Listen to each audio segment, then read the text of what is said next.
A reminder from the book of Galatians. Sino nagbabasa sa aklat ng Galatians? Amen. So, anong nabasa niyo tungkol sa aklat ng Galatians? Yun. Talagang hindi ano. Dito from the Holy Spirit. Ano ba? Ano ba ang nasa book of Galatians?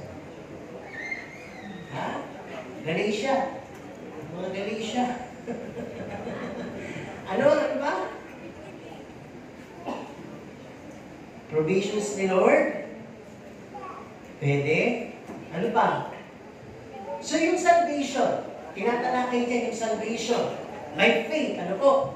At yung tungkol sa Holy Spirit, tinatalakay din po dyan. At tinatalakay din po dyan yung tinatawag na paninindigan. Tinatalakay din dyan yung tinatawag na yung mga nakaraan natin na kung paano ay kinakailangan ng itapon. At tinatalakay din yan yung tinatawag na yung pagiging anak tayo ng Diyos. Amen po ba? So, papakyawan natin lahat yan, maya-maya, yung mga talata na yan. Pero, ang ating pag-uusapan ay tungkol sa aklat ng Galatia. O Galatians, ano po? At bibigyan ko muna kayo ng preview. Sabi nga, Galatians refers to an epistle or letter written by Apostle Paul.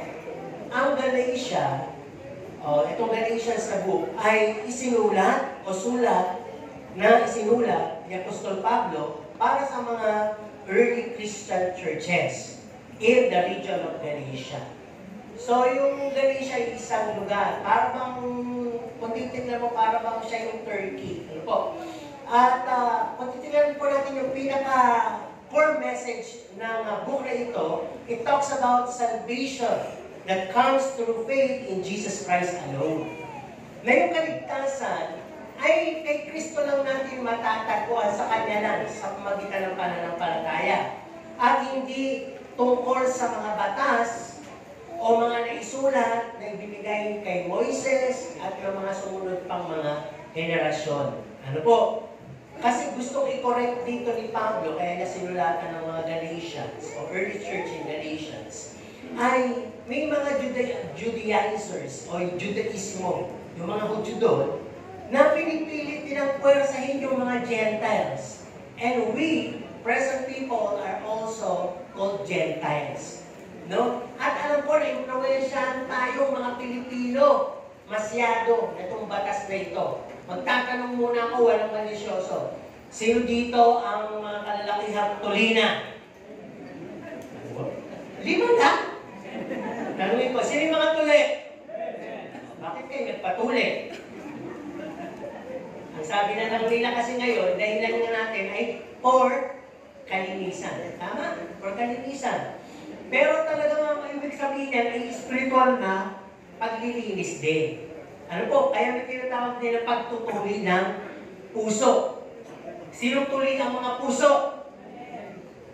Sa mga babae daw. Ewan ko kung saan tuli daw yung tenga. Tinusok yun, di ba? Pag sinabing tuli, may pinutol. Ano po? Kaya kung titignan po natin, ito yung isa sa mga pinagtatalunan ng panahon na yon. Ano po? Na ang sabi ng mga Judaizers o ng mga Hudyong ito sa mga Gentiles na convert, kailangan sundin ng mga Jewish law, including the circumcision as means of salvation. Siguro ng panahon na yon, kahit naman din, maraming takot magpatuloy, di ba? Kaya nga may mga lalaki tumanda ng hindi na patuloy. So, bigyan na natin ang tinatawag na ano yan. Hindi na kinakailangan yan maging bully. May mga bansang hindi tuloy ang makalakihan. Ano po? At marami yan, lalo sa Western. Ano po? At sa ibang bansa kasi mahal talaga yung pagpapatuloy. Ano po? Kaya, kung titignan po natin, sa atin lang naman yung bubulihin ka pag hindi ka na patuloy, di ba? Ang dami nilang kasabihan tungkol dyan. Pero sabi nga, ito'y isang bagay na naging pagtatalo ng panahon na yun. No? Kaya, tingnan natin uli ang tinatawag na pinaka-nilalaman ng aklat na ito. Una, it's about justification by faith. Pag sinabing justification, ikaw ay pinawalang sala. You're being justified by the faith you have in Christ. Amen po ba? Sino din yung mga na-justified na? Yung mga tumanggap kay Kristo, naniniwala sa Kanya ng Kristo, anumang bigat ang pagkakasala ninyo, kayo ay na-justified, meaning napawalang sala. Kung pagkaskuhan sa sugat, walang nakitang pekla nung gumaling.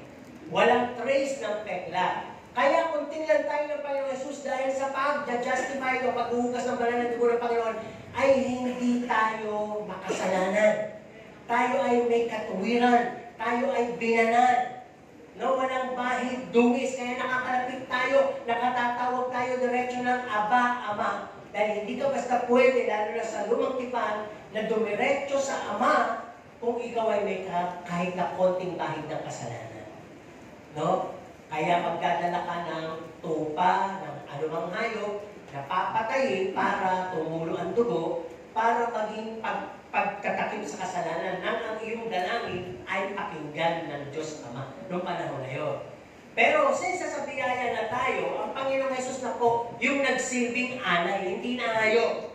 Ang Panginoong Hesus, kanyang dugong tumulo, yun yung naging tawag na na-justify tayo, na-redeem tayo. Ano po, natubos tayo. Kaya ito yung pakikipagtalo ni Pablo sa mga mananampalatayang panahon na yun. We are made righteous, justified through faith in Jesus Christ and His sacrifice. Not just by following the law. No? Hindi lang sa pagsunod sa tinatawag na mga utos. At ang ilan doon ay isang utos na nga po. At marami pong mga sumunod na utos. Alam ba ninyo, maraming mga kalatuntunan niyang tinatawag na Genesis, Exodus, Leviticus. Basta yung limang mga aklat na una na yan sa lumang tipan, ang daming bilin at ang daming utos. No? Mga tinatawag na ritual sa gagawin nila sa Panginoon, sa tabernakulo. At ang dami pong mga dapat sundin. Isa na nga po na ipasok yung tinatawag na pagtutuli na yun. Ano po? At ang aklat ng Galatia, it talks also about freedom in Christ. Bakit sinabing kalayaan? Ano po? Na makatamo natin kay Kristo. Yung tinatawag na kalayaan, marami po tinatalakay dito, kalayaan sa ating lumang pagkatao. Kalayaan mula sa kasalanan. Kalayaan mula sa mga doktrina at paniniwala. Abang namumuhay po kayo sa Old Testament, napakahirap. Ang dami yung susundin, lalo na pagpanganay na anak ka.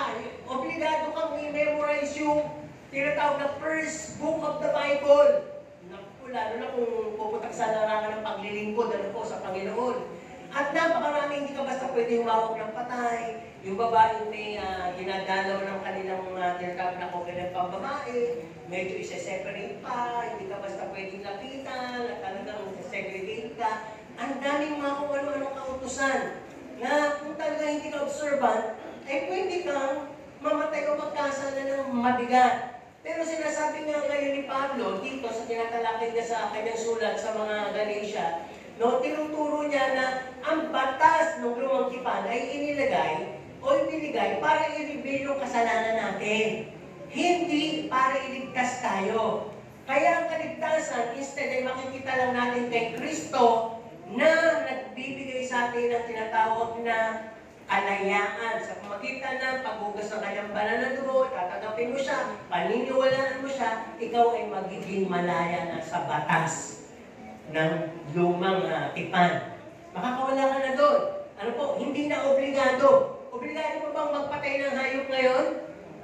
So kasama na rin yung tanong, obligado pa bang magpatuli ngayon? Nasa sa inyo na lang yun, pero hindi na po yan inobliga. Ibig sabihin, magpatuli ka, hindi ka na nagkakasala. Hindi ka tulad ng batas kasi yun eh. Ano ba tinatalakay dito? The accompaniment of the Holy Spirit. Kinuha lang natin yung pinaka-summary na itong Galatians. Ano po? Pero may tatalakay pa tayo dyan. Ano ibig sabihin? Ngayon ang may banal na Espiritu, na sinabi ko kanina, biyaya. No, sabi nga ni Pablo, marami ng bagay ako kontra sa gawa ng laman. Alam niyo po ba yung ibig sabihin ng kontra? Ano yung kontra? Lalaban, pipigil. Sino dito ang minsan ay nakakalagpas at napapayagan yung gawa ng laman sa kanyang buhay? Yung gawa ng laman, yung kainditan.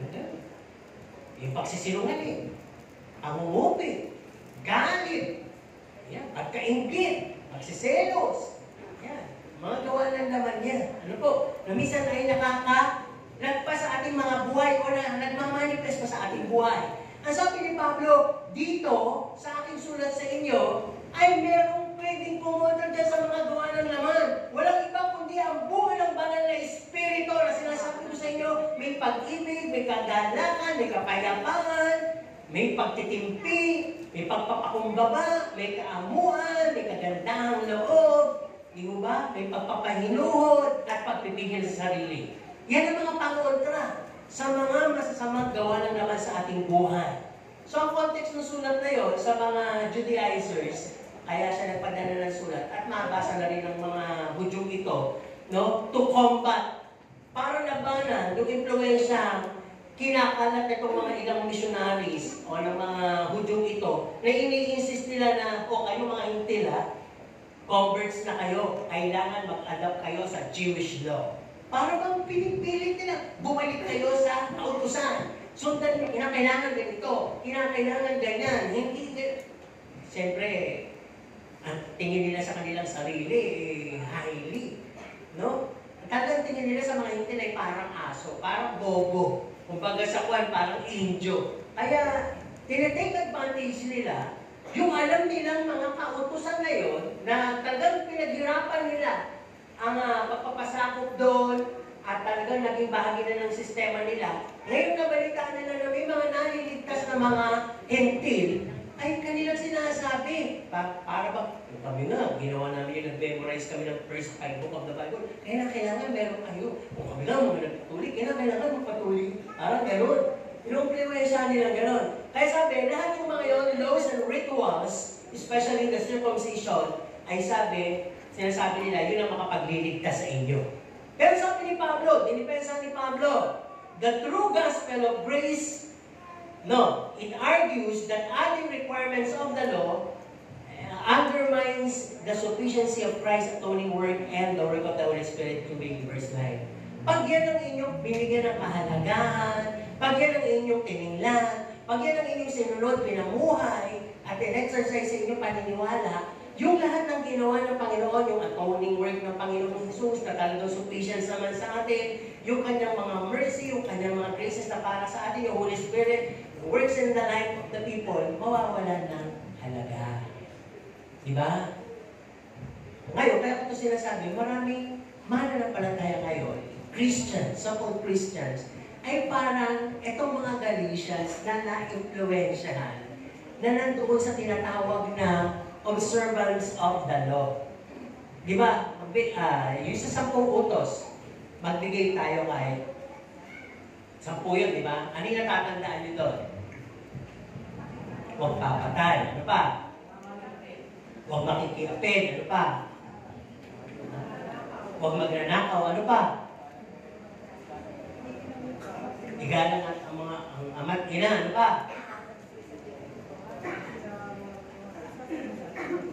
Huwag sasamba sa Diyos-Diyosan. Huwag gagawa ng Diyos-Diyosan. Ano po? So yung 1 to 5 yata dyan ay tungkol sa Diyos, di ba? At yung 6 to 10 ay tungkol sa kapwa. At nahati na po yan sa 2 batas na lamang. Ibigin ang Diyos at ibigin ang kapwa. Dahil pag inibig mo ang Diyos, talagang uunahin mo siya, wala ng Diyos-Diyosan. Pag inibig mo ang Diyos, talagang papahalagaan mo yung araw niya. At matututunan mo rin igalang ang magulang mo, di ba? At ang magiging banal ka, pag inibig mo yung kapwa mo, hindi ka mangangabit, hindi mo agawin yung, hindi ka magkakaroon ng covetousness, o magkakaroon ka ng interes sa kanyang gamit, sa kanyang asawa, sa kung ano naman, hindi ka magnanakaw, hindi ka magsisunod, hindi mo siya papatayin. Tama? So yun na lang po yun. Kaya tingnan natin, at sabi nga dito, there are 6 reminders from all 6 chapters of the Galatians. Tingnan na natin, there are 6 reminders from all 6 chapters of Galatians. Tingnan muna natin ang Galatians 1 verse 10. Sabi dito, number 1, don't live for the approval of others. Ayan. Basahin niyo dyan. Sapagkat ako'y bagay ng hihikayat ngayon sa mga tao o sa Diyos. O ako'y bagay nagsisikap na magbigay lugod sa mga tao, kung ako'y magbibigay lugod pa sa mga tao, ay hindi ako magiging alipin ni Kristo. Dito sa aking kinuwang version, natutuhakan nga kasi ako sa version na to, sa Pinoy version, nasabi dito, sino ba ang piniplis ko? Tao ba o ang Diyos? Siyempre, ang Diyos. Tao ba ang piniplis ko? Kung tao pa rin ang piniplis ko, wala akong karapatan maging servant ni Christ. No? Kaya sabi nga dito, we must avoid compromise. Sa bigla ang halimbawa, minsan mas takot tayo sa tao. Takot tayo mali. Sa boss natin, mapagalitan tayo. Pero pag sa Diyos, takot ba tayo? Hindi. Kasi alam natin, God is love. And God is understanding. So, minsan na natin yun, ipuput ka na natin, pagka sa tao, sa kumare, karelasyon, o sa iniibig ka, doon binibigay natin ng the best. Pero pag sa Diyos, yung tira, yung sukli, at kung meron. No? Bakit nangyayari yun? Kasi we live for the approval of others. Siguro sabi nyo, ito kasi nakikita ako Diyos. Mas nakikita ka ng Diyos, loob at labas. Diyos yun Di ba? May tatago ka ba doon? Kaya isang mababaw na paninindigan to o exercise sa buhay na ginagawa ng mga tao. Na para bakit ka na bumuhay para sa approval ng iba? Di ba parang minsan sinasabi ng mga tao na, ay, ang Diyos mo naman maunawain Ay, ang Diyos mo naman mapagpatawad Ay, ang Diyos mo naman available yan kahit saan. Sige, pag hindi ka sumama sa amin, mawawalan ka na ng company, mawawalan ka na ng kaibigan. Marunong ka na, makiis ka na muna sa amin. Saka na yung ganyan, masyado kang religyoso Yung mapagbigay ka sa gano'n, yun yung ibig sabihin na, you take much more of men's approval rather than God's approval. Di ba, minsan nga, huwag naman mga tandang nasa Bible to. Minsan, mas nauna pa yung nagbibigay tayo oras sa patay. Hindi naman mawawala yan Pero pinipili natin, may patay kami, dito na lang muna ako. Hindi naman naalis yan Di ba ito, ililibing na yan. Pero sabi pa rin ng Panginoon, sandali lang, sabi ng maglilibot sa Kanya, tinatawag kita, sandali lang, may patay kami. Ang sabi ng Panginoon, tinalakay na yan.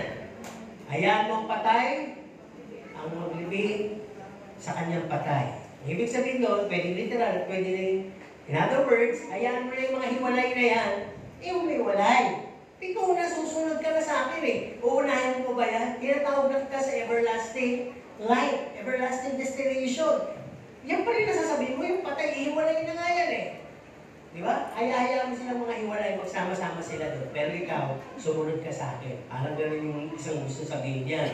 Kaya sabi dito, we must stand for our righteousness, no? And truth, then we may gain, though we may gain their angry reaction, rejections, filthy word, at least God is pleased. Alam ba ninyo, talagang susubukin tayo dito na ang binibigyan mo ba ng kaluguran tao ang Diyos? Di ba minsan, marami na nagpatunay na inuna talaga ang Diyos. Nakarinig sila ng mga persecution, nakarinig sila ng pagpapahiya, na-reject sila, at sila po ay halos binura, hinubaran, at talagang nawala ng reputasyon dahil inuna ang Diyos. Pero hindi naman pumayag ang Diyos. Ang last point natin sa number 6, makikita niyo yun.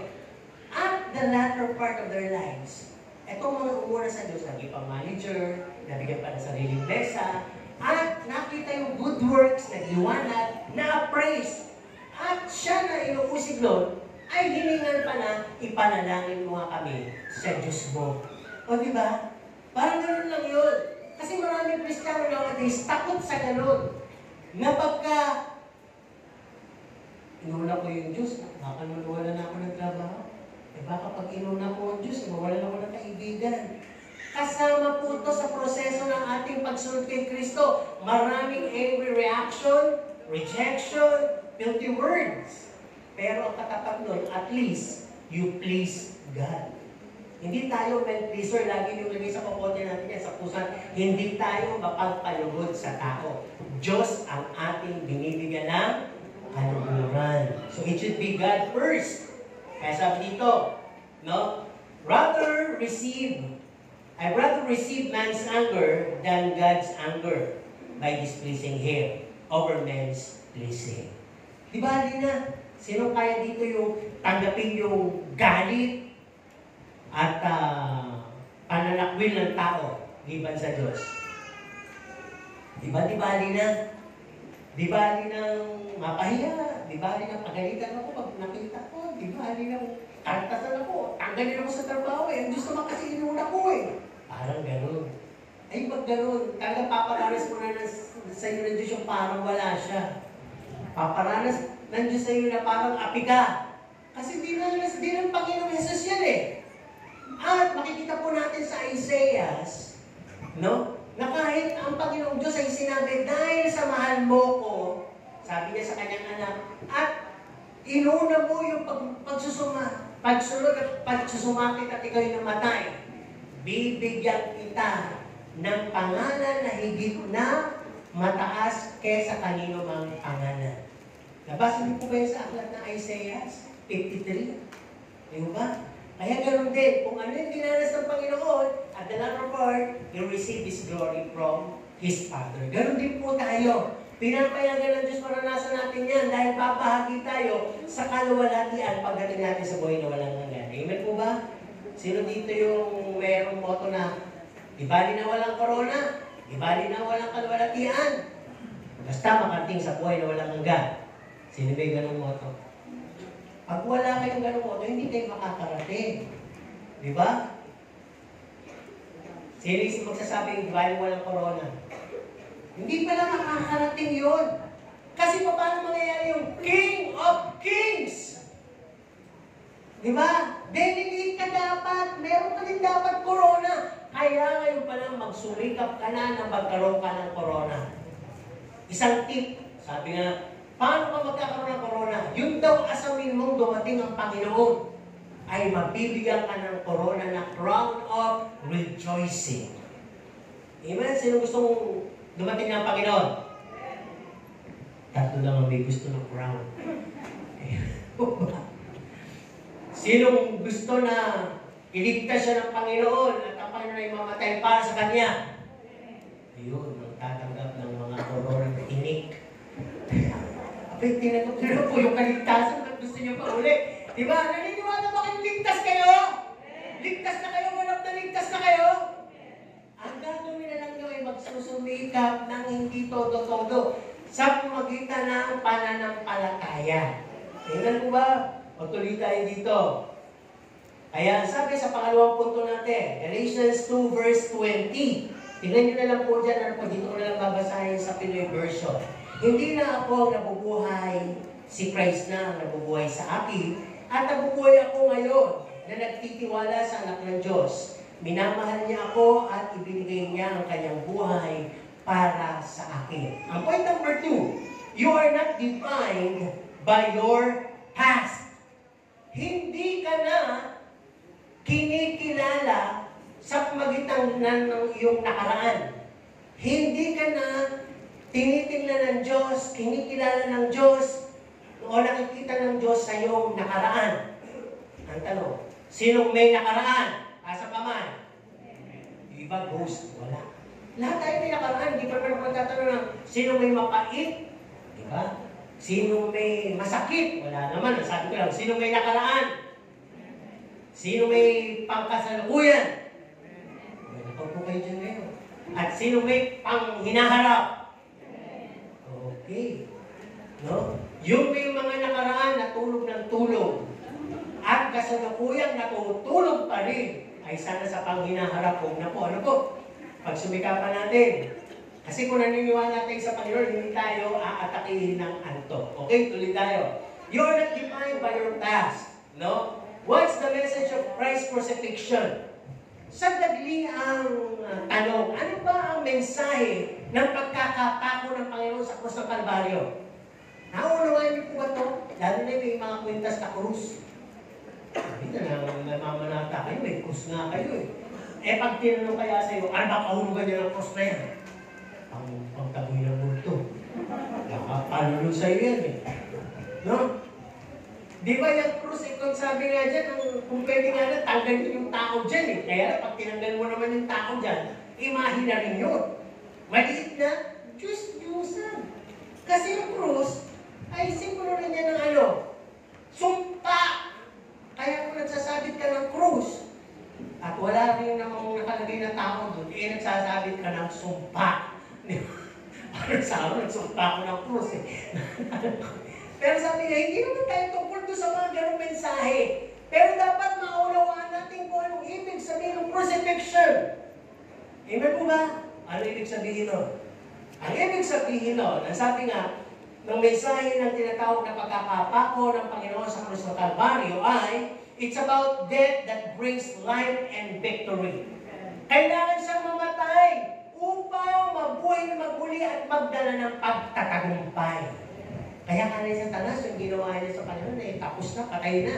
Hindi niya alam, pag nabuhay na magmuli, dito magpapasimula yung tinatawag na pagbibigay ng Diyos ng buhay na walang hanggan.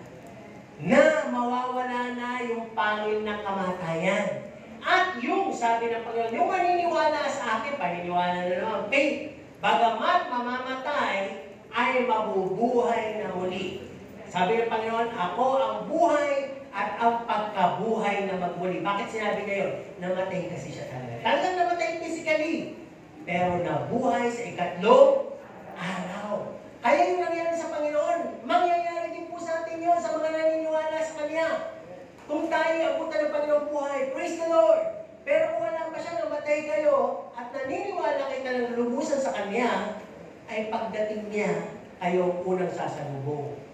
At isang mata lang ang pagitan, buhay naman ang sasalubong. Di ba? Kaya napakaganda. Kaya magtitignan po natin yung mensahe ng crucifixion. We just have to simply believe. Tanungin mo nga yung iyong katabi. Ganun ka pa talaga naniniwala sa pagkamatay ng Panginoon at buhay sa magbuli para sa iyo. Go!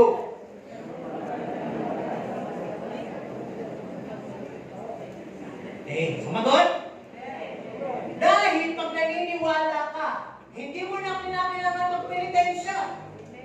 O maghampas sa likod, sabi dito, kung maniniwala ka, nakasama ka, ipinako. I have been crucified with Christ. Nevertheless, not I, but Christ liveth in me, and the life that I live is not of me, but of Christ, who gave His life for me. Diba napakaganda? Kung titignan po natin, nung na-crucify si Jesus Christ, naniwala tayo, para na rin tayo napako at napako yung ating sinful life. Namatay yung sinful life. Dapat mamatay yung sinful life. No? At nabuhay tayo magmuli. So we rise up and live with His given life to us. Ngayon, dapat ang buhay na binubuhay natin ay yung galing na kay Kristo. At paniwalaan natin yun. Amen po ba?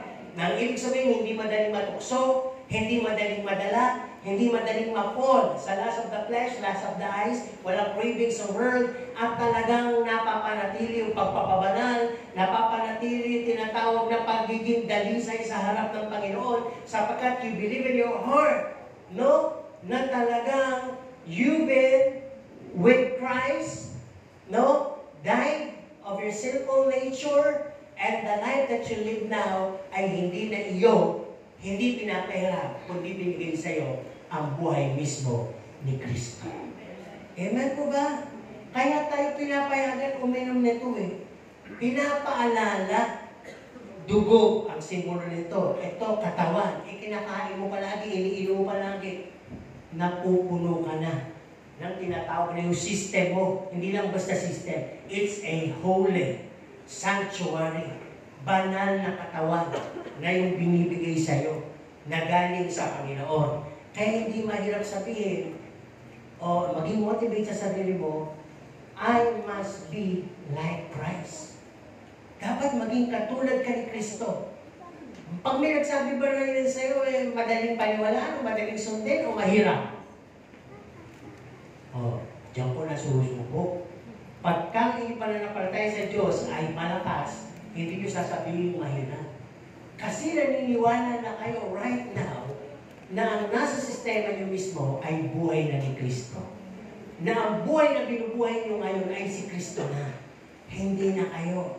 Kasi hanggang hindi nyo lang papaniwalaan ng ganap yun, babalik kayo sa luma ninyong pagkatao. Di ba sinabi nga sa Hebreo, kung tama ang aking review, yung pinalaya ng anak ay malaya ng tunay.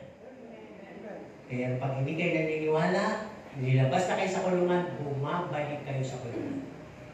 Dito na lang ako, dito libre pagkain. Parang dito na lang ako, masarap yata dito. Parang gano'n. Yung mga ibang nakulong ayaw na umalis dahil may kaibigan na. At maaari nakapag-establish sila ng power sa loob. Kasi sila yung siga doon eh. Pinaglilingkuran sila doon, parang ayaw na lumabas. Di ba? Kaya tingnan natin mabuti. Kaya sabi ko dito, hindi ka na tinitingnan, kinikilala sa iyong nakaraan. Kaya sabi dito, stop digging of your past. Hindi masamang magpatotoo, pero kung lagi mo na lang ipapatotoo, ay yung masasamang nangyari sa buhay mo. Ano po, parang na-uplift lagi yung emotion mo, emotion ng iba, no? Magsalita ka na ng tungkol. Kung i-control mo na dun sa pagkaka. Long story short, eto na ako, bagong pagkatao. Eh kung ihimay-himayin mo ka, ay, talaga ba sis? Eh, alam niyo, talaga ba sis? Talaga ba bro? Lalaliman mo pa. At ito pa nga nangyari sa akin eh. Hindi na ako sinampa. Ano pa? Eh, talaga ba bro? Eh, tinadyakan pa ako. Eh, ano pa ba? Eh, wala na. Nag-bend na kaya. Dumating na, meron pala akong lakad. Hindi mo na patotoo yung kabutihan ng Diyos. Ang napatotoo mo ay yung hinukay-hukay mo na nakaraan. No? You're coming back to and dealing with the enslavement, with the dark past that you have, no? At napipin ka lagi doon. Kung magsisimula ka ng patotoo, laging, ito ang aking talang buhay. Napakasama. Ubod ng dilim. Hindi ko alam kung kailangan mo ba talagang gawin yun para talaga mapaniwala sila. Huwag na sa sarili mo. Ang ikwento mo kagad kung paano ang Panginoon ay binigyan ka ng bagong katauhan. At gano'n mang kadilim yung nakaraan mo, hindi ka na niya tinitingnan doon. Ikaw ay isa lang ang malaya. You're free. Okay, number 5, ang sabi dito. No? Failures, bad reputations, unwanted result has no more power to take hold and define your present. Ano ba yung nakaraan? Ang sabi dito, bumagsak ka man, nagkaroon ka ng masamang reputasyon, at nagkaroon ka ng mga unwanted results sa buhay mo, no? Nagkaroon ng tinatawag ng mga bagay na kapintas-pintas sa'yo, multo yun eh, nung nakaraan. Hindi mo na kailangan tingnan yun. Mas makapangyarihan yung Diyos na nag-rescue sa'yo. Yung Diyos na nagre-restore sa'yo. Yung Diyos na nagligtas sa'yo. Yung Diyos na nagtitiwala sa'yo. Yung Diyos na handa kang samahan sa bawat oras ng buhay mo at palitan yung madidilim ng mga araw na yun ng maliwanag. At yung direksyon na kaligaw-ligaw, kinuha ka niya at binigyan ka niya ng tamang daanan na hindi ka na mag-aakala, kundi sigurado ka na one way, Jesus ang nasusunod mo. Amen po ba? At ang sabi dito, it's all being forgiven, paid, and can be restored. Amen po ba? Iyon yung laging offer ng Panginoon eh. Kaya sinabi dito, ang ganda, you are not defined by your past. Pangatlo, Galatians 3:27. Sa 3 chapter na tayo. Ano po? And to give you a clue, 3 chapter na lang. Tapos na. Number 3, your work in Christ is not your job or education. Galatians 3:27. Nakipag-isa kayo kay Christ. Noong nabaptize kayo at ngayon suot nyo na parang damit ang buhay ni Kristo. Ayan. Di ba? Kung titignan pa natin, our work in Christ is what important now. Yung halaga mo, kung paano ka niligtas ng Panginoon, nakaupo ka dyan ngayon, and nagkaroon ka ng tinatawag na titulong brother, sister, Kristiyano. Kristiyano ka na ngayon, yun ang work mo. Okay, magtatanong ako sino dito ang tunay na Kristiyano? Tumayo! May ba? Gaya-gaya na. Ang dami na gumagaya. Okay, upo na. Yung biglang tumayo, alam mo yung word nyo. Yung napipilitan tumayo, worthless na. May halaga pa talaga yung mahalaga pa yung mga ko ba? Napakahalaga po ng word na yan. Ninyo yung value nyo, ibig sabihin. So, as we enter into Christ's body, no? Let us be likened to Paul. Nung si Paul po ay tinawag ni Kristo, ano ba si Paul? Tanyag, sikat, no? Estudyante ni Gamaliel, kahit na napakasama, ay para bang meron siyang background of a priesthood. Kaya niya magpare, kaya tumayo sa gobyerno, kaya tumayo sa reliyon, kaya niyang i-defense kahit ano dahil talagang under siya sa training ni Gamaliel. Ano po, at kilala yung, kumbaga sikat yun yung teacher na yun na si Gamaliel. At ang sabi, pag pumasok tayo sa loob ng church, sana maging katulad tayo ni Paul. Ano ba si Paul? Bakit kailangan maging katulad ni Paul? Ang sabi si Paul, binasura niya lahat ng achievement and successes in life. Di ba? Binasura niya, hindi na mahalaga to. Ang mahalaga sa akin niya na sumunod na kay Kristo. Si Paul po ba, nung kung bagso may historia na lang nagsabi ng mga background niya, pero si Paul po ba pag nangangaral, sinasabi niya, ibinubos niya yung dati niyang nakaraan. Hindi nga niya binanggit yung kasamaan niyang ginawa. Ako dating mamang-uusig ng Kristo. Walang ganun. Di ba? Wala rin siyang binanggit na ako'y nag-aral under sa pagtuturo ng pinakadakilang si Gamaliel. Wala siyang ganun. Purong si Kristo lang. Sabi nga na, attest my teachings, my word, it's all about Christ. Wala na iba. Yun lang nga yung sinasabi. Subukin yung mga sinasabi ko. Wala ko itong sinasabi. Kundi kaligtasan as gospel lang ni Kristo. Salita lang ng Diyos sa sinasabi ko. Yun lang lagi ng defense. Kaya tingnan natin. Sabi, we must be like Paul. No? He count himself as servant of God. Ang linaw eh. Sabi, now, I count myself as servant of God. Kung kinakount ko ang sarili ko na servant of God, hindi ko kailangan palandaman sa mga paglilingkuran ko na ito na ako ay dating mataas. Mabalik tayo sa ating part. Many Christians still talk about their success in life, position, wealth, connections, and everything. Minsan pagpasok natin dito, nasabi natin, kasi tinanong eh, ako po ganito, ako'y mayaman, ako'y tauhan ako ni Marcos, ganito. Kaya sabi natin lahat, ako yung may lupain dito, at ako yung may anim na sasakyan. Eh lalo na kung may kakilala ka pa, o dinala ka ng kakilala mo. Pastor, yan po ay general. Marami pong takot dyan. At yan po ay talagang ginagana, mapagbigay po yan. Napakadami po niyang ari-arian at koneksyon. At yan po ay talagang pagka inutusan eh, talagang nag-utos eh, talagang sinusunod. May script tuloy sa kapatiran at sa pastor na ito ay something unusual. Something nakakaiba. Kaya kung itong si mayaman ay dito, tayo ka muna dyan.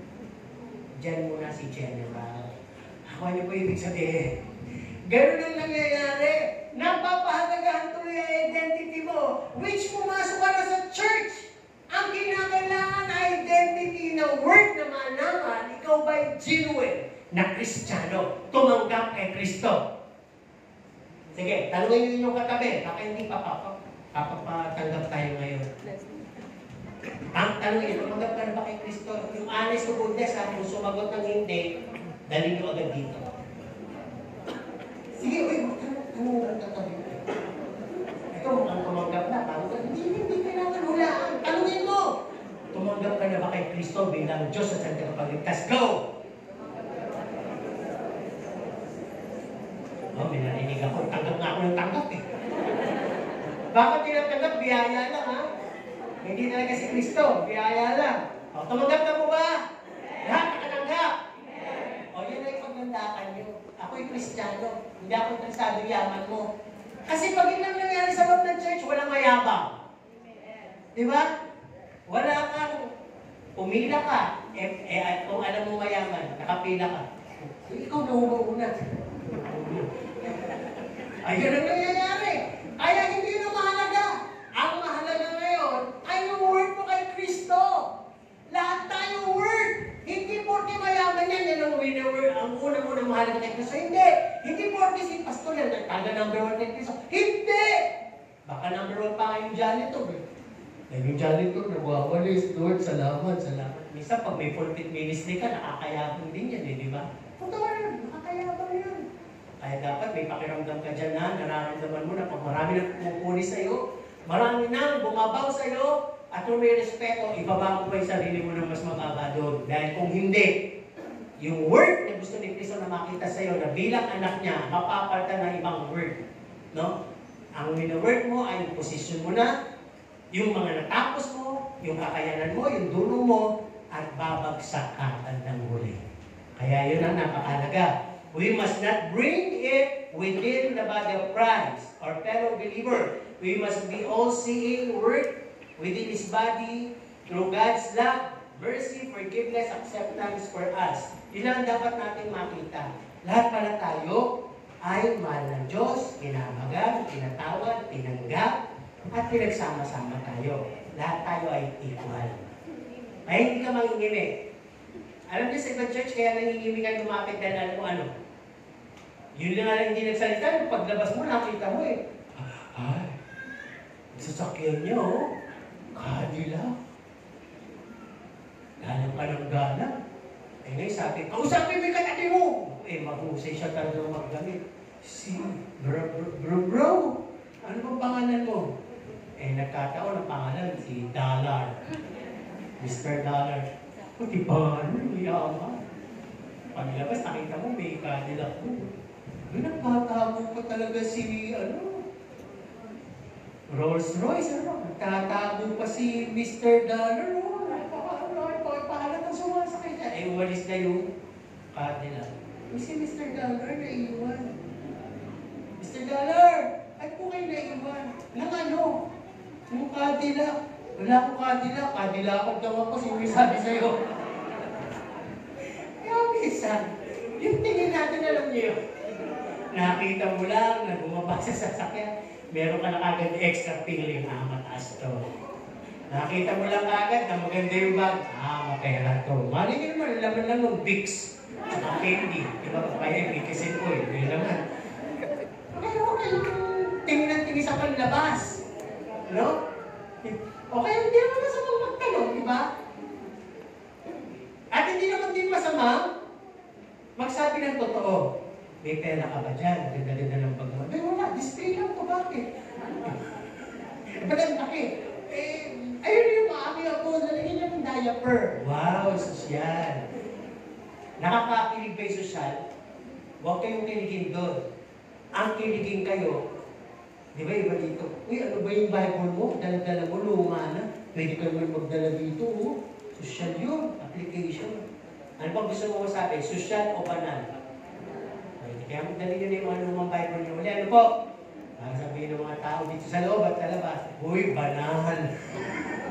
Kasi ngayon, pag sinasabing banal para kayong nahihiya Pero pag sinabing sosyal, ay tuwan-tuwa. Ganyan na lumakad, sabi, ay sosyal. Maninigas kayo. Di ba? Huwag yung kaanohan yung sosyal. Alam po ninyo, noong high school kami, pinasulat kami sa interaction drawing. Sabi ng social teacher namin, okay, I want you to draw. What comes into your mind when you hear the word social or social? Ang ginawa ko, nagbayo ko ng maraming tao, yung nakikisalamuha, gano'n. Social, kasi yung pagkaintindi ko, social Ano kalimitang dinawin ng mga classmate ko? Tao, ulo, babae, may malaking bag, may sigarilyo. Yung pala yung sosyal. Pinagalitan sila. Hindi sosyal yan. Nakakababa yan. Hindi porke nagsisigarilyo, sosyal. Sakit ang makukuha nyo dyan. No? Ang sosyal yung marunong kang makisalamuha sa kapwa-tao mo. Mataas man o mahirap, kaya mo siyang kaharapin. Yun ang tunay na sosyal. Diba? Hindi sosyal yung mamahalin ng bag mo, no? Mamahalin ng sapatos mo, mamahalin ng kotse mo. Paano kung bigla akong kinausap, wala ka namang masabi? Diba? Kaya, kung ano yung damit mo, kung ano yung represent mo, panindigan mo. Nakuha niyo po ba? Pero sabi nga sa Bible, huwag ka nang umibo na mapagkamalang kang anong pogi? Marulog. Pwede naman, di ba? Kasi minsan, pogi-pogi siya, bigla kang tumawa, ay, it's okay. Di ba? Ganun pala, pugi. Di ba, may ganon. Kaya, tama tama rin minsan yung walang salita, walang mali. Eh, paano nga yun? Kasi sabi mo kanina na pagkamalang mayaman. Eh, bayaman na lang sila. Di ba? Ngayon, kung ikay medyo hindi ka nabutan doon, huwag mo naman panindigan. Di ba? Kasi ako mahilig ako dati nung nagkabata ako. Napagkakamalang kasi akong mahilig ako dyan, lalo nang bago ako dito. Di ba pag piyesta dyan may tinda-tinda ng asoy, mani, tingnan niyo. Eh, meron ako kasama kapitan ko, maluloko din eh. Siyempre, pag maluloko ka din, di ba? So, sabi nila, sino yan? Sabi ko isa, pinsan ko galing sa Amerika, pinanindigan ko. Mecano Casio. What? How much is your cashew? Mecano ang mani? Sarap, malo Tom. Sabi nila, sabi ba? Oo. Naman eh. Di ba? Ay, ibig sabihin, pwede kang manloko sa mga sinasabi mo. Di ba? Pero, sabi nga, magaling kasing mag-iba-iba ng tono ng accent o ng salita, di ba? Pero talagang ikaw, yun ang mahalaga. Kaya dito, sabi yung pagpapakatotoo ay napakahalaga yung work natin sa katawan ni Kristo. Ang ating pong pagsumikapang makita. Na para bang malito, pero para bang ganito. Parang nakikita ko sa'yo 80% pa lang ng pagkakristyano. Sumikap ka pa para abutin mo yung 100%. Diba? Parang nakikita ko sa'yo 10% ka lang. Baguhan ka ba? Wala naman kasi magtatanong ng gano'n, di ba? Wala. Pero pag sumikapan natin na maging katulad tayo ni Kristo. Eh, iba kasi nagiging napagsusumikapan yung naging katulad ng katabi nila. Pag tumabi ka dyan at antukin yan, bukas makalawa, antuk ka na rin. At pag yung katabi mo ay maganyan, bukas makalawa, ganyan ka na rin. Totoo yun.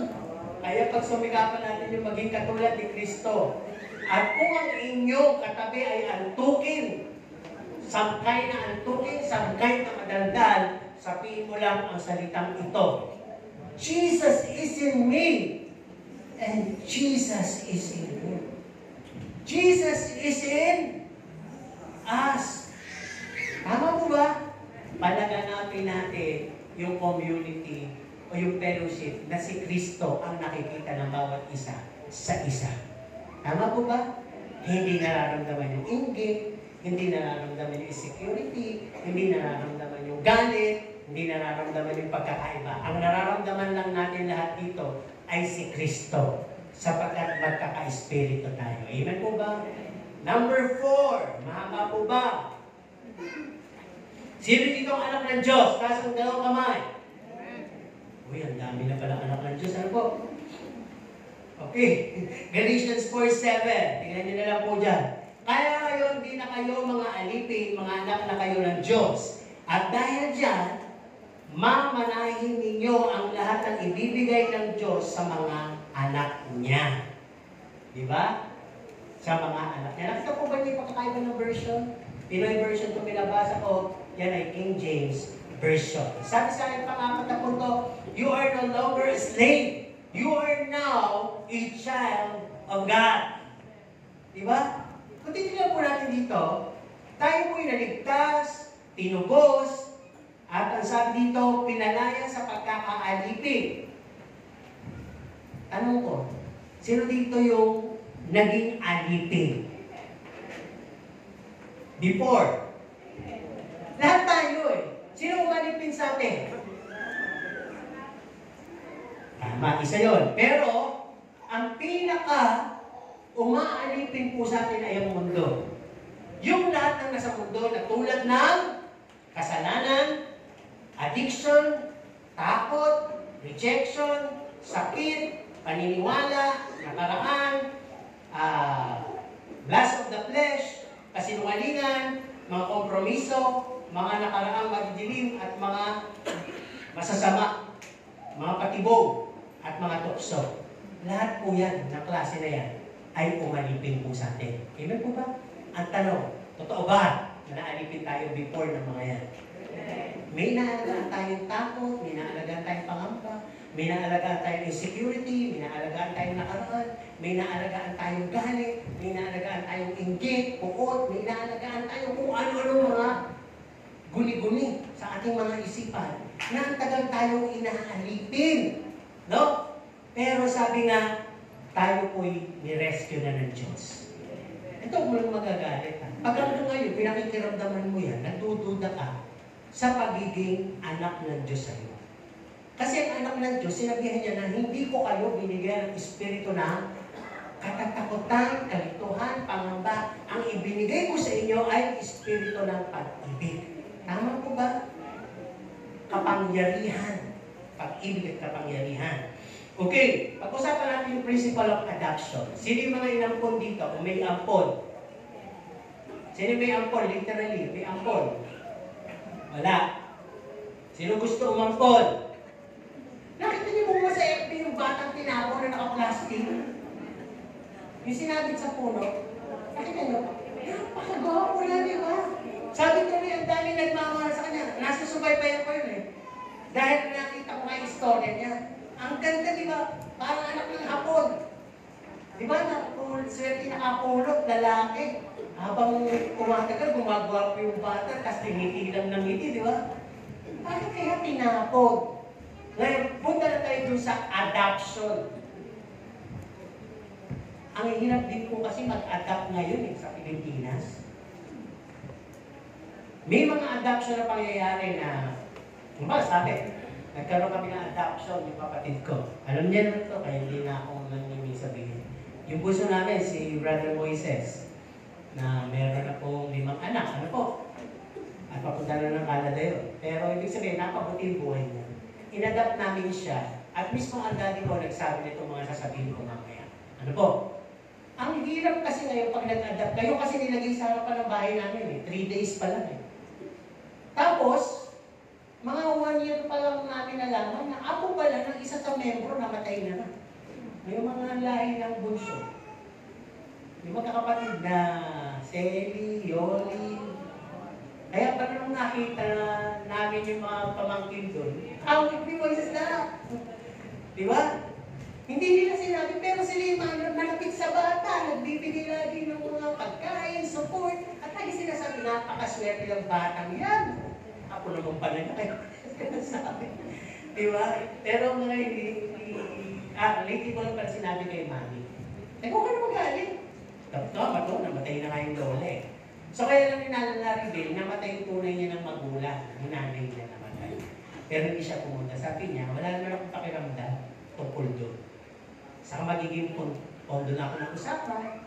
Dahil ako, bakit ako pinamigan? Samantalang yung tatlong kapatid, naging maganda buhay, nasa Canada. Kasi kung makikita-kita kayo sa Canada, lahat kamukha niya eh. Isang bading, isang babae, isang lalaki, macho. Isa na bang mukha eh. Sabi ko, ang galing ano. Pero ayaw niya, sabi niya hindi. Ang pamilya ko kayo. So ito po yun, sa adoption. Ngayon kasi nahirap umadap. Yun nilagay lang eh. Ngayon, hindi ka basta makaka-adapt. Talagang titingnan ang iyong background. Titingnan mo na kung may kakayanan ka talaga. Titingnan din ang ugali mo, ugali ng mga anak mo. Ang daming itetest para yung maampun eh. Ay hindi maapi o mapabayaan. Ang dami kong hihinging permit. At ito pa, pagpunta ko sa bahay ampunan, ay gusto ko yun. Hindi pwede yun. Ba't yun ang gusto mo? Yun ang gwapo, yun ang maganda. Hindi pwede yun. Hindi natira dito lahat eh. Di ba? Hindi ang natira dito lahat ay pakaraniwan. Hindi pwede. Titignan natin yung medyo kahawig nyo. Yung titignan natin yung medyo kakulay nyo. Hindi pwedeng, ayun mo, ganda, pasulan ng lahi. Hindi pwede. Kaya hindi mo makikita. Basta pag handa ka na, ilalabas na lang yung bata sa'yo. Doon pa lang makikita yung attitude mo eh. Na kung ikaw ba'y willing umampon, willing ka lang umampon dahil sa itsura o dahil sa may puso ka. Kasi yung lagi na sinasabi, you're giving a home to the homeless. Ito, binibigyan natin, actually, binibigay ka na muna yung mga mukha, kawawa-kawawa. Yung mga medyo nakaka-adapt na doon sa ampunan nila, na lumalaki na doon, hindi na pinamimigay yun eh. Kasi bukas na isip nila. So, hindi ka makakapili. Di ba? So, ito na. Principle of adoption. Yung po, inadapt.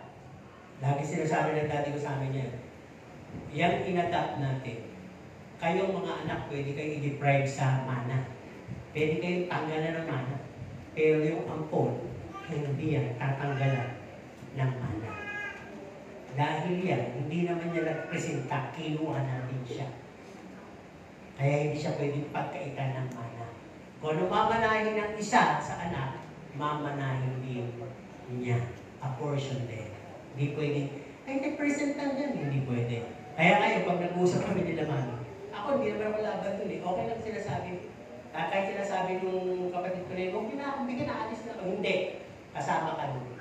Kukunin ng isa, kukunin ng lahat. At talagang, ang daddy ko na humaling dun. Talagang, yung nakuha yung SSS, binigay niya, pinili niya ng motor. Kami naman mga lalaki, hindi naman kami na-apekto. Yung mga kapatid ko babae, medyo na-apektohan. At ganun. Di ba? Hindi nila matanggap. Sila yung nag-reveal. Eh, ano lang yan ah? Yun. Buti na lang yung pagkaka-reveal, eh, may isip na. Hindi na siya nagwala, hindi na siya nagkaroon ng mga paglaban. Inanggap na lang niya ng ano. Amen po ba? Sabi lang niya sa akin, Pabong ang tawag sa akin, yun ang nag-invento nung pangalan kong Pabong. Kasi Papa Jun daw eh. Pabong Bulon. Sabi niya, kaya pala Pabong, sabi niya sa akin. Nung bata ako laging sinasabi, anong ibig sabihin ng ampon? Ang sabi mo sa akin, mahal. Moises, ano ibig sabihin ng ampon? Mahal.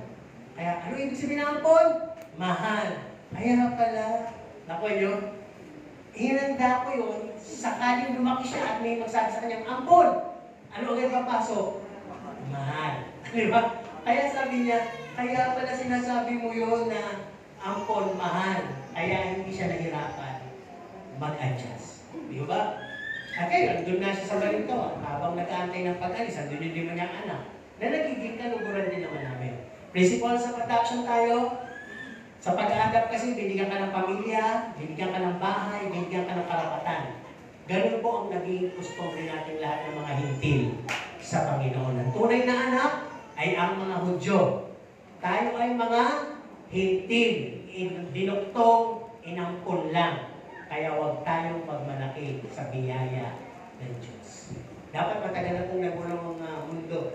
Kaya nang binigyan tayo ng pagkakataon para maligtas ang mga hintil.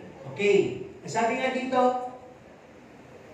apakaswerte natin. Nasa mo na ito, di ba? Nabigyan tayo ng pangako, pagkain, proteksyon, at higit sa lahat, kasama natin yung presensya ng Diyos.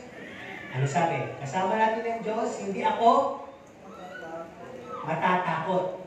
Dumaan mo na ako sa... Teka, anong dapat? Dumaan ako sa ilog at masusulog. Teka, pag-ibalik na dyan. Dumaan mo na ako sa dagat. Dumaan mo na ako sa ilog. Dumaan mo na ako sa dagat. Dumaan mo na ako sa apoy. Ano lang? Magiging tinapalang. Kaya ko sinabi ito. Abay, sinabi sa Bible yung mga dinala sa oven na kaibigan ni Daniel.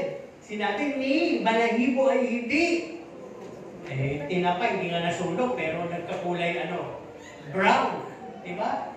Eh, sabi nila, yung mga Pilipino, tamang luto yan. Tinapa, kumbaga. Hindi ganon. Tayo po, pagkasama natin ng Diyos, ang ibig sabihin na ng context na yun, hindi tayo mapapahamak. Ano man yung daplin. Pero kung talagang susunogin yung sarili nyo, sulog po kayo talaga.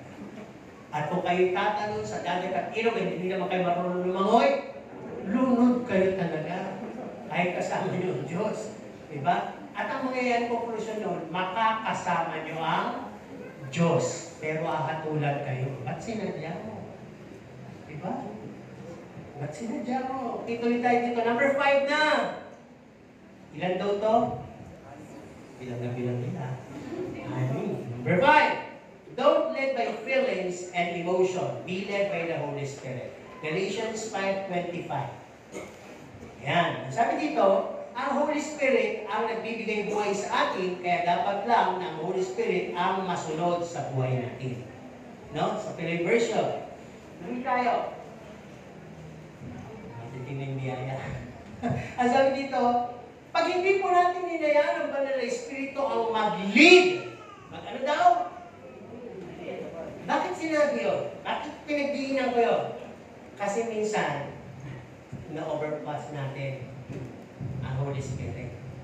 Nilalagpasan natin ang Holy Spirit. Hindi muna tayo mag-antay sa small voice ng Holy Spirit.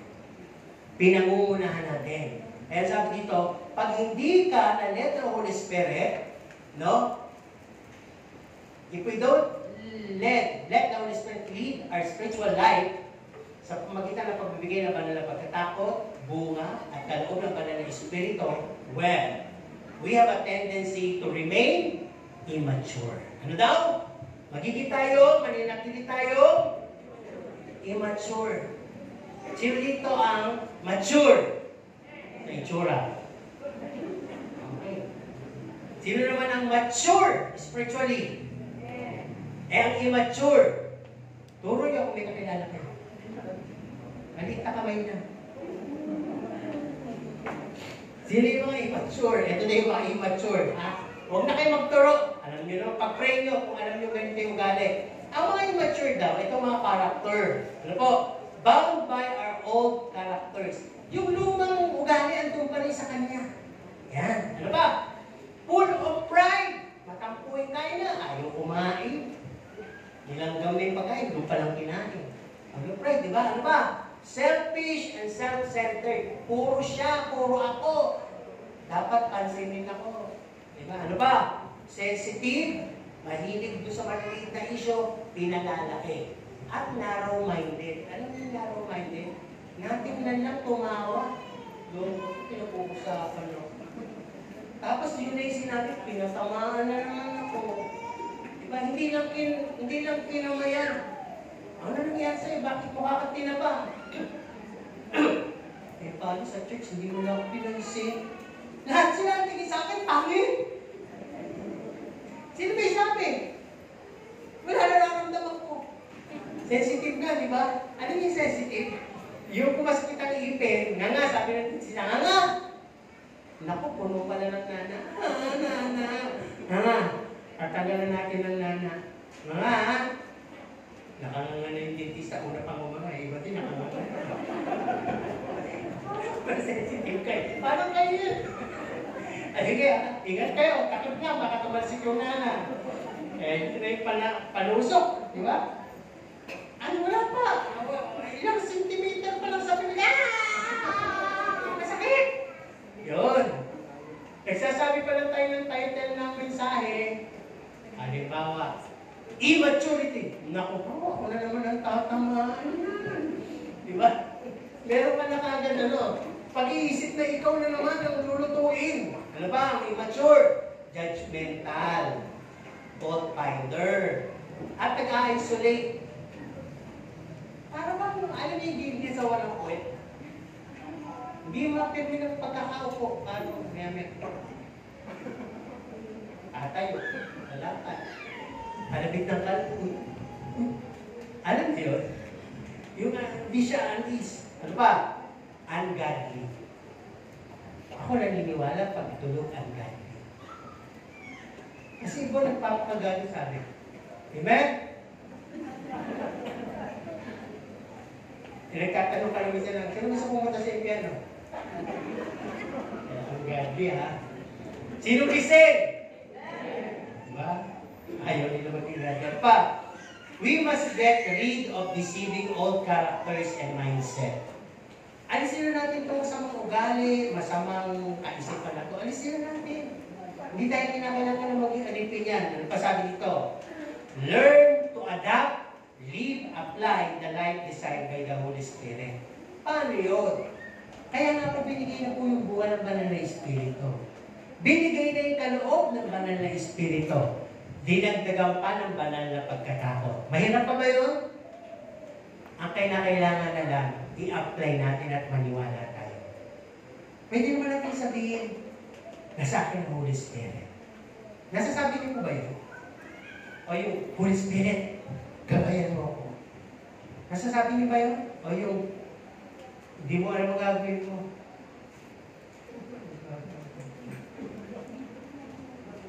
Ay, Jesus Maria Joseph! Kapag dasal na pala ako noon, sabi ko, tatlo pa yung tinawag ko. Jesus Maria Joseph. Akala ko, kung ano-ano kasabihan lang yun eh. Kasi may nagsabi sa akin, paulit-ulit yung kwento ko, di ba? Pastor, ano na ako magdasal? Bakit po? Eh, nung tumawid ako, muntik ako masagasaan. Takbo ko eh. Sabi ko, Jesus Maria Joseph! Naligtas ako eh.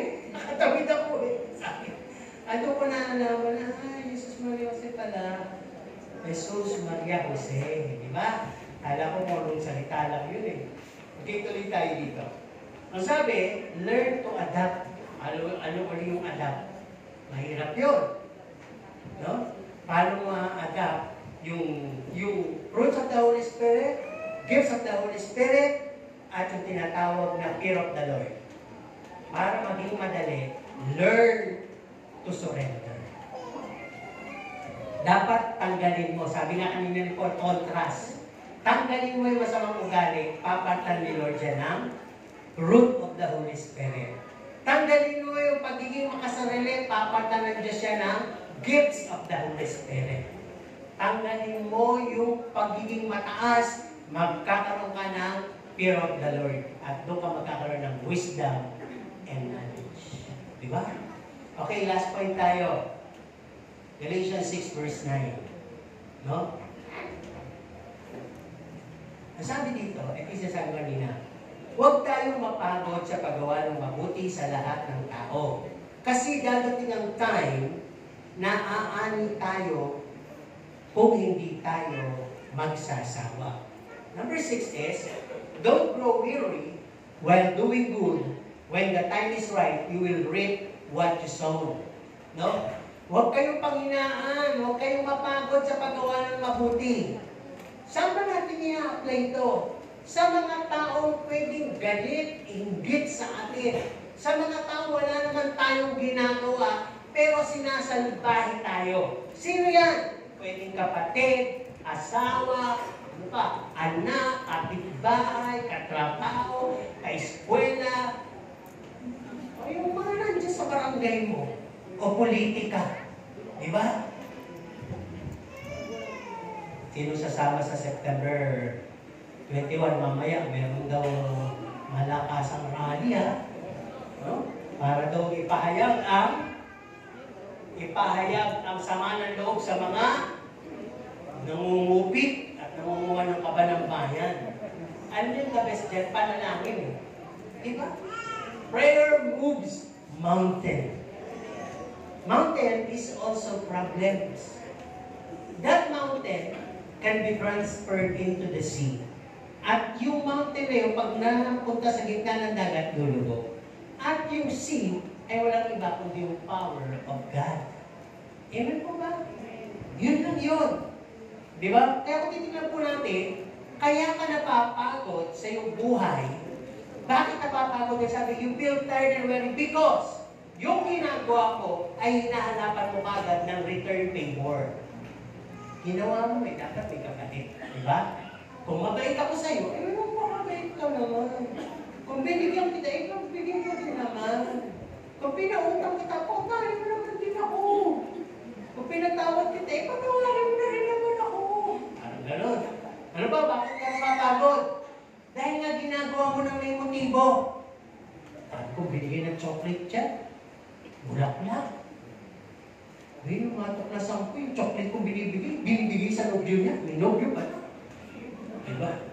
Yun yung pagod mo. Ano ba? Kaya ka napapagod kasi nagmamadali ka eh. Tama?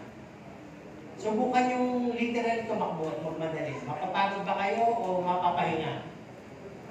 Mapapagod. Ganon din yung kahit hindi ka tumatakbo pero minamadali mo yung mga solusyon sa problema mo. Gusto mo agad makita nagtatrabaho ka. Gusto mo agad maging milyonaryo. Eh, mapapagod ka lang. Tama? Tama po ba? Kasi matuto kang mag-antay. Sa larangan ng Kristyanismo, may pag-aantay at yung pag-aantay na yun, pananampalataya po yun. may kalakip na pagsusumika. At ang sabi dito, you do it with self-effort and no heart at all. Kaya ka napapagod, ginagawa mo kasi nang walang puso. Sino dito yung naobliga lang na gumawa? Lutuin mo nga ito. Sino kakain? Mga yun lang pala kakain. Diba? Pwede mong lokohin yung pagluluto. At dahil niloko-loko mo, napagod ka. Diba? Ano ba? Kaya ka napapagod dahil ginawa mo at nag-aantay ka na makilala ka sa ginawa. Tama po ba? Wala man lang nagtanong, sino bang gumawa niyan? Sino ba nagluto niyan? Sino ba ang may pakala niyan? May nagtanong man, nahiya ko magsabing ako, wala nagturong ikaw. Kaya ka napagod. Ay! Pagkakataon ko ng mapuli, hindi mo lang sinabi. Ba't hindi sinabi ako gumawa? Diba? Kaya tayo may ganung mga nararamdaman. Okay, sabi dito, walang itinanim ngayon na nagbunga bukas. Tama po ba? Ako nung bagong dating ako dito sa Lapat, di walang puno dyan sa likod, pinutol pa yung mga namumungay, maliit pa lang. Sabi sa akin ni Sister Ising yan tayo, Reyes, sa Balante, Ising meron. Sabi niya, Pastor, pagmamalaki mo sa iyong manggang yan, bibigyan kita, itanim mo ha. Sa isip ko, tatanim ko sa tagal mo. Hindi mo mapapansin, isang araw, namumunga na yan. Well, nagtaka ako, yun na nga, inaanay na nga, di ba? Pero namumunga pa rin. At yung sinabi niyang masarap na mangga, masarap naman pala talaga. Di ba? Kaya, hindi nagtagal-tagal nakita ko yung salitang yan na itanim mo at mamumunga yan. Papakinabangan na yan. Magkakaanak ka na dyan yan. Totoo nga. Walang tinanim ngayon na kinabukasan. Ano yan, John and the Beanstalk? Hindi. Tumubong, taas-taas hanggang langit. Pagdating doon sa pinarik sa langit, may higante, di ba? At may manok na nangingitlog ng ginto. May kwento ba sa inyo yun? O ibang version na? Di ba? Yun ang ibig ko sabihin. Walang gano'n ha. Yun lang yun. Kaya kailangan, andun pa rin yung pag-aantay. Sabi dito, don't grow weary while doing good. Habang ginagawa mo yung mabuti, hindi bukas ang kapalit niyan, mag-antay ka. Ang Diyos ibibigay sa'yo ang bunga ng itinanim mo. Ano pa? Avoid trial and error. Di ba kasi naiinip, nagka-trial and error. Di ba? Tagal ko naman yung maman. May nakausap. Bakit kayo maman? Eto, nagbaterya ako. Eto, nag-mineral water ako. Eto, nag-bola-bola ako. Hindi ka naman sanay doon. Sinubukan mo. Nagpuhulan ka pa. Wala. Lahat nalugi. Nakuha mo? Yung huli, nagbola-bola na lang ako. Ba't di na ano? Kami lang kumain. Sa dami ng anak ko, sila kumain. Sila pumakyaw. Pinambayan. Perang papel. Laruan. Hindi tutubo. Di ba pag wala kang alam, huwag mong pasukin at huwag mong madiliin. Ano ba? Nasabi dito, your genuine goodness will define you and no one can put you down. Pag ikaw ay gumawa ng mabuti, kahit hindi na nasabi, na balita, hindi mo ikakatumba yun, hindi mo ikakalugi yun. Isang araw, mare-recognize yun. Naniniwala po ba kayo? Di ba? Yun ng masama, nare-recognize eh. Sabi tuloy ng tao, ginamit na ng Diyos ang kalikasan nang bumahana ng gusto at makita ang mga anomalya sa flood control project. Di ba? Malay mo naman, biglang may managinip. Saan ko ba natin mo yung masarap na yun? Sino ba yung naglilist ng lugar na yun na napakalinis? Hindi ko pala may gawa. Patawag ko nga. Di ba parang ganyan si Jose, di ba? Ang tagal na nag-antay, hindi siya tinulungan eh. Pero nalaginip yung hari, at ang sabi, may panaginip ako, naalala kayo nung. Yung kanyang tinulungan na nagsaserve ng uba sa hari. Ay, hindi ko pala ako naalala sa kulungan, si Jose. Ayun. Parang ganyan. Isang araw, magugulat ka, meron ka palang tatanggapin pagpapala, recognition, na sa'yo lang. Na? Time will tell. Kaya sabi dito, no one can stop that blessing, that recognition, that very past blessing that will come or be forwarded to your life. Kaya sabi dito, be like God. God is good all the time. Hindi ka dapat mapagod, lalo-lalo na ang impresyon nito sa mga taong makukulit sa'yo. Tama ko ba? Sino yung lagi nagsabi, ayan ka na naman, paulit-ulit ka na lang. Kaya naman, nag-aalaga ka ng magulang mo, sinisigawan mo na sa lahat. Ang kulit-kulit naman ni nanay. Pero nung maliit ka, mas makulit ka, hindi ka sinawaan. Nung tumanda na yung nanay mo, pag hindi ka talaga, kadali na kita sa home court agent, makita mo. Bubugbugin ka naman tatandaan. Di ba? Tinatakot mo pa yung nanay mo, samantalang ikaw, inaalagaan ka ng nanay mo nung maliit. Dudumi ka doon, di ka na gusto doon, dudumi ka pa doon, parang pang pusang gala, di ba? Saan ka nagkakalat ng dumi, pero yung magulang, pulot lang ng pulot. No? Inaamoy pa, bakit tapon? Ganun yung pagmamahal ng magulang eh. Samantala ikaw, lumalapit pa sa magulang mong nangitlog. Dito ng itlog, saan mo lang kung dito? Diba? Kaya huwag tayong manawa. Sa ating konklusyon, sabi dito, sa aklat ng Galatia, lumitaw yung encouragement na we should be living by faith, pursuing good deeds, embracing spiritual transformation, and living in unity. No? Tagalogin ko, mabuhay tayo sa pananampalataya, ipagpatuloy yung mabuting gawa, at yakapin natin ang lahat ng espiritual na pagbabago, yung makapagpapabago sa atin. Mabuhay tayo na may pagkakaisa, pero pakatandaan natin, sabi dito, we must focus on pleasing God and not people. Lagi pa rin natin isipin doon sa huling bilya na yun, na ang Diyos pa rin ang panunuburo natin at hindi ang tao. Amen po ba? Siguro kung nakakita yung mga mas mahihigpit pang pastor na wala na tayo, makinig tayo dito. Kasi gusto niyang binigyan ng kanuguran ng Diyos. Diba? Pamimiliin ko kayo. Halimbawa, ano pa gusto niyo? Pastor na makatwiran, pastor na mabagsik, o pastor na mabait? Uy. Huwag niyo akong hamunin. Dati mabagsik ako. Tanong niyo sa mga sinaunang member dito. Mga kabataan dito, naubos na eh. Kasi pag sinabi kong kalbo, kalbo lahat. Ako lang hindi. Para ako lang yung pogi. Wala, natatandaan mo ba niya yung tatay? Pati ka na lang yan, ano? Nagpataas ng buhok. At sa aking pagiging mabagsik sa balintawa, nagtuturo lang ako ng kwel, may naiihig. Tinigil ako, nagpapanghin eh. Ba? May nanangatan. Ganun pala ako mabagsik. Nakita ko lang. At nang ako yung nagpapagasolina dyan. At nakita ng Bible sa tricycle ni Brother Jay. Ang tanong, mga born again ba kayo? Ay, oo, born again kami. Ako, si Luzmi, si Jay, magkakasama. Saan kayo nadalo? Buti lang, hindi sinabi agad ako pastor, di ba? Diyan ako sa may usala sa likod nito. Diyan! Ganun ka agad yung impression.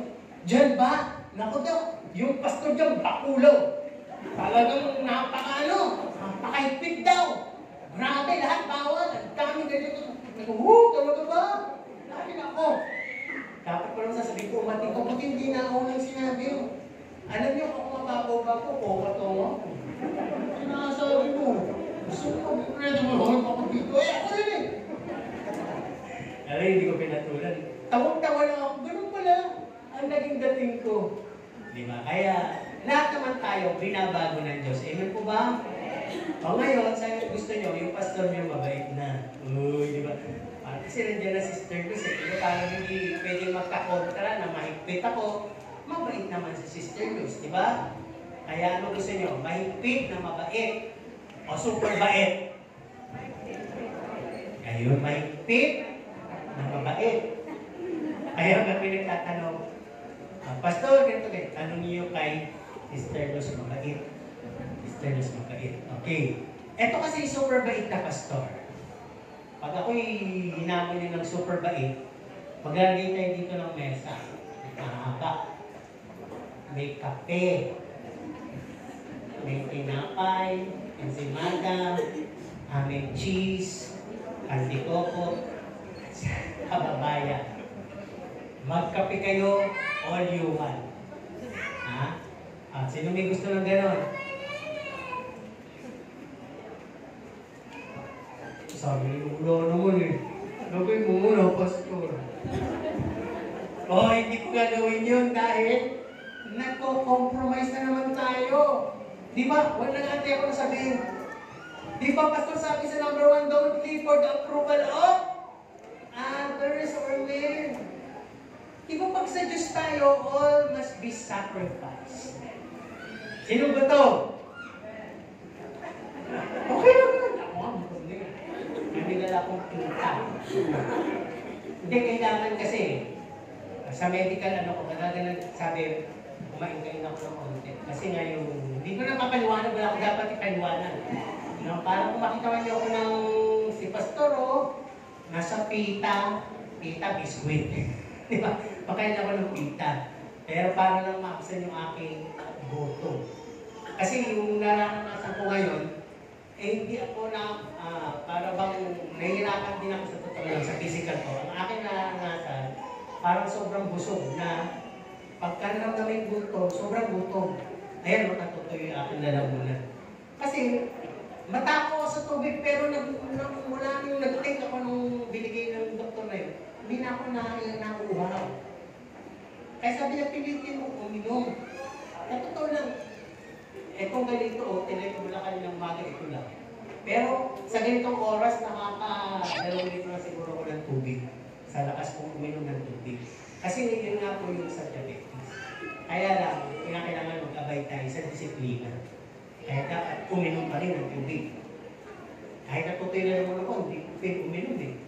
Kasi pag uminom ako, pakiramdam ko, punong-puno na. Diba? Pero hindi yun ang usapan natin. Usapan natin ay yung maging kaluguran tayo sa harap ng Diyos at hindi ang tao ang paluluguran natin.